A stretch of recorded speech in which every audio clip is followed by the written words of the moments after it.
Politics ನಡೀತು. ಆಪ್ತ ಶಾಸಕರೊಂದಿಗೆ ಸಿದ್ದರಾಮಯ್ಯನವರು ಹೈ ವೋಲ್ಟೇಜ್ ಉಪಹಾರ ಸಭೆಯನ್ನು ನಡೆಸಿದರು. ಈಗೇನು ಸಭೆ ಆರಂಭ ಆಗಿದೆ ಖರ್ಗೆ ನಿವಾಸದಲ್ಲಿ, ಈ ಸಭೆಗೂ ಮುನ್ನ ಆಪ್ತ ಶಾಸಕರೊಂದಿಗೆ ಸಿದ್ದರಾಮಯ್ಯನವರು ಹೈ ವೋಲ್ಟೇಜ್ ಉಪಹಾರ ಸಭೆ ನಡೆಸಿದ್ರು. H C Mahadevappa, Satish Jarkiholi, Byrathi Suresh, MC Sudhakar ಸೇರಿದಂತೆ ಆಪ್ತರ ಜೊತೆ ಚರ್ಚೆಯನ್ನು ಮಾಡಿದ್ದಾರೆ ಸಿದ್ದರಾಮಯ್ಯ. ಮಂತ್ರಿ ಪಟ್ಟಕ್ಕೋಸ್ಕರ ದೆಹಲಿಯಲ್ಲಿ ಬೀಡು ಬಿಟ್ಟಿದ್ದಾರೆ ಆಕಾಂಕ್ಷಿಗಳು. ಪಟ್ಟಿ ರಿಲೀಸ್ಗೂ ಮುನ್ನವೇ ಸಿದ್ದು ಪಾಳ್ಯದಲ್ಲಿ ತಂತ್ರಗಾರಿಕೆಯನ್ನ ಮೆರೆಯಲಾಗ್ತಾ ಇದೆ.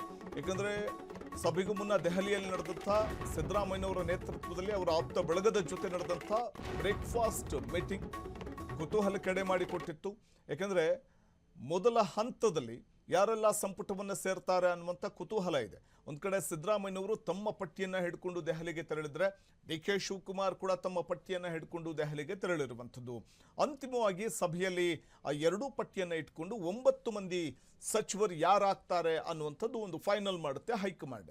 ಹಾಗಾಗಿ ಈ ಪಟ್ಟಿಯನ್ನ ಪರಿಗಣಿಸುವಂತಹ ಸಂದರ್ಭದಲ್ಲಿ ಸಿದ್ದರಾಮಯ್ಯ ಆಪ್ತ ಬಣದವರು ಮೊದಲ ಹಂತದ ಈ ಒಂದು ಸಚಿವ ಸ್ಥಾನದ ಒಂದು ಪ್ರಮಾಣ ವಚನದಲ್ಲಿ ಯಾರ ಹೆಸರಿರುತ್ತೆ ಅನ್ನುವಂಥ ಕುತೂಹಲ ಇದ್ದು, ಇದೇ ಕಾರಣಕ್ಕೆ ಸಭೆಗೂ ಮುನ್ನ ಡಿ ಕೆ ಶಿವಕುಮಾರ್ ಒಂದು ಬಣ ಆದರೆ ಮತ್ತೊಂದು ಕಡೆ ಸಿದ್ದರಾಮಯ್ಯನವರ